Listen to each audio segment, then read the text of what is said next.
Welcome back to episode number 12 now of NHL Deal or No Deal. This has been a series I've done on the channel for a very long time. I haven't done them as much lately though, just because I don't want it to get too repetitive. But since we are getting closer and closer to the NHL trade deadline, and you're always going to have different players in the trade rumor mill and different speculations, so I think these are pretty fun to do leading up to the deadline. At this point, I'm pretty sure most of you know how it works. I post on the community tab for you guys to comment mock trades, and I just pick out a couple for each video. And I say this every time, I apologize if your comment wasn't featured in this video. There's going to be numerous other chances and other interactive videos I'm going to do as the year goes on. But with all that being said, let's not waste any more time and jump right into episode number 12 of NHL Deal or No Deal. And as always, if you guys are a fan of the NHL and you're not already subscribed, make sure to click that subscribe button and click the bell to turn on notifications so you never miss a video. Starting the video off, this comment comes from IronKiller720, who says Edmonton trades Caleb Jones and a third round pick in exchange for Jean-Gabriel Pageau from the Ottawa Senators. Now this comment did have 12 thumbs up, so I think a lot of you guys liked the idea of it as well, and I certainly do, because then you'd be able to have Draisaitl as a full-time winger and still have some really good center depth. You could have McDavid and Draisaitl on the first line, Nugent Hopkins centering your second line, and then Jean-Gabriel Pageau adding some scoring to the third line. Pageau is obviously having a ridiculously good year with 28 points in 38 games with the Senators, 18 goals, has a plus 21 rating on one of the worst teams in the NHL, which is super impressive. I'm really interested to see what Ottawa is going to do with Pageau, because he's going to be a UFA at the end of this season. He would most definitely benefit a contending team more than he would with the Ottawa Senators, but you still like to have players like him around for the rebuild, so they're definitely going to have a decision to make. But if they do go the route of trading him, I honestly like the return of Caleb Jones in a third round pick. Jones is a 22-year-old defenseman, and he looks like he definitely does have the potential to be a pretty steady top 4 guy if he continues to develop his game, and getting a third round pick is obviously nice too. So I actually like this trade a lot. I'm going to go ahead and say deal to this one. Moving on now, this next comment comes from Thomas Ward, who says Chris Kreider to Edmonton for a 2020 first round pick. Now, I actually really like the idea of this one as well. A team like Edmonton, who has so many talented centers, you can never have enough good wingers to pair along with those guys, and I honestly feel like Chris Kreider would be a perfect fit for that team. And Edmonton, I think, could definitely use a shakeup, because things haven't really been going great for them over the past, week and a half after them having a really good first quarter of the year. Giving up a 2020 first could be a little bit risky, because it's still a very long season and they could easily slide out of the playoffs, but honestly, I think they're going to keep it together and stay in there, so that would make the first round pick not too valuable. And a team like the Rangers, I definitely think they could use a couple more first round picks, and is Chris Kreider really a part of their future? I'm not quite sure, so I like this one again, and I'm going to go ahead and say deal. Moving on now, this trade comes from Zyler McDonald, who says Athanasiou for Galchenyuk. Could add some lower picks or B-level prospects to balance, but that's the core of the deal.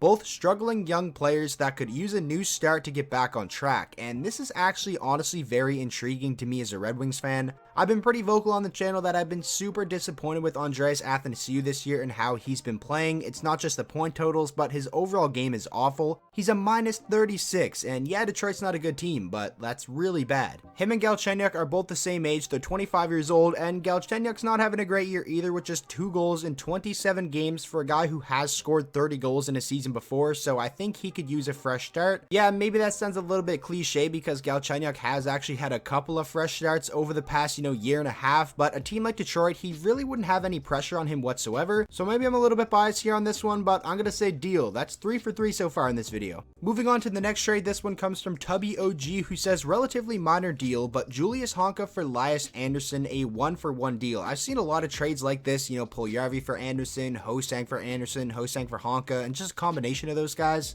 Obviously, Honka and Elias Anderson have both requested a trade away from their respective teams, Honka being 24 years old, Elias Anderson being 21 years old, and honestly, I think Anderson's trade value definitely has to be a little bit higher than Honka's right now, just because he is younger. So I think Dallas would probably have to throw in like a 3rd or a 4th round pick, but I definitely could see something like this happening. But as it stands, like a 1-for-1 deal like this, I think I'm gonna have to say no deal, just because Elias Anderson still has a lot more upside in my opinion. The next comment comes from WolfXP, who says Kreider with 50% salary retained, Alex Georgiev, and a 3rd round pick to the Maple Leafs for William Nylander. Now this is very interesting. Obviously you have Leafs fans that hate William Nylander and want to trade him, and then you also have Leafs fans that love William Nylander and don't want him to be traded whatsoever. I'm kind of somewhere in between. I think he's obviously a very good player for the Toronto Maple Leafs and definitely gets a lot of undeserved criticism, but if trading him could make the team better, then it's not something that I'm against at all. And getting Chris Kreider, I think he'd be good for the team team, most likely as a rental, but the main part of this deal would be getting Georgiev, in my opinion, a young goaltender, 23 years old, who has been playing very good as a backup slash starter for the Rangers this season. And the Rangers do have Igor Shesterkin, so I definitely think they could be able to afford to trade Alex Georgiev.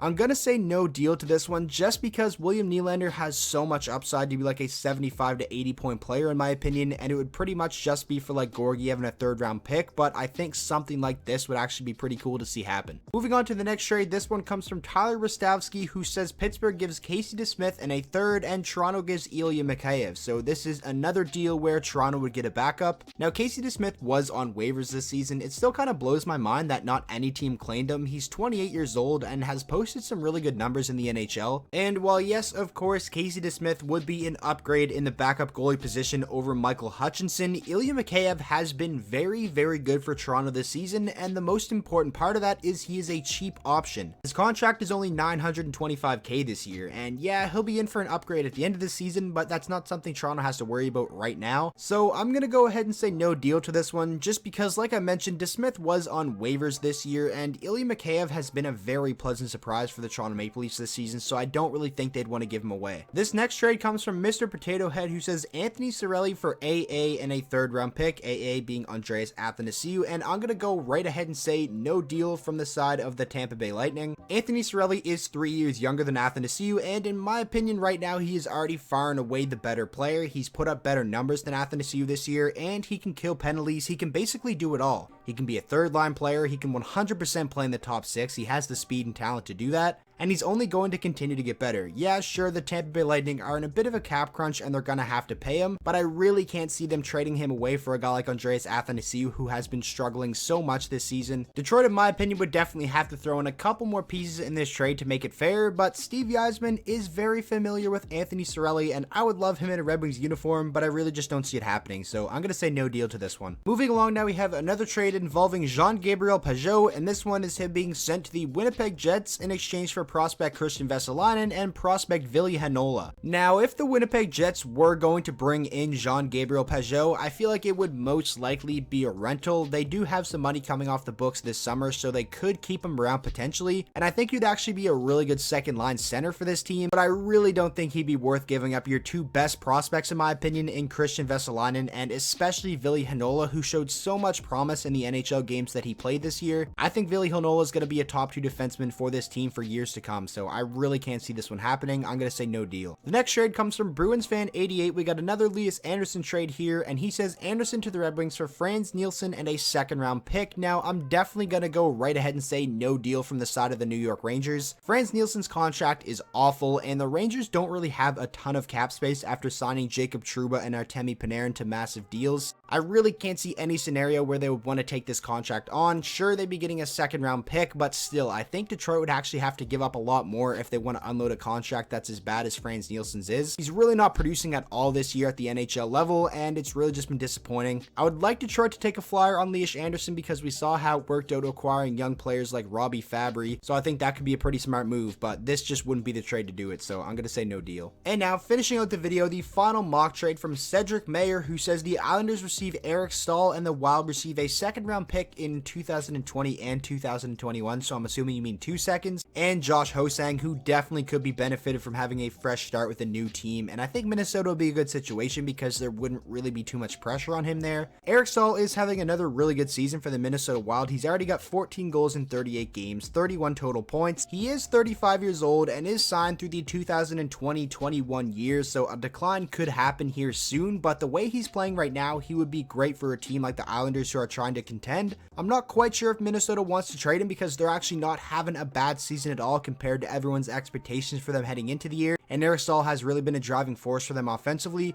I'm gonna say no deal just because I really don't know if Minnesota even wants to trade Eric Stahl or if the Islanders are even in the market for adding a guy like him. So I kind of like the idea of this trade, and like I said, I think Stahl could help the team, but I'm just gonna say no deal. I can't really see this one happening. So that is going to wrap up today's video. I really hope you guys did enjoy. Again, I apologize that I couldn't feature everyone's comment in the video. It would just be way too long. I think over the next couple of ones I'm gonna do, I'm gonna try to talk about each trade a little bit quicker and try to feature more in a video just so everyone kind of gets a chance to have their comment featured. So yeah, with all that being said, I hope you guys all enjoyed today's video, and make sure to let me know down in the comment section below what you think about all the trades we talked about today, and make sure to drop a like on the video and subscribe to the channel if you have not already, and I will see you guys all in tomorrow's video.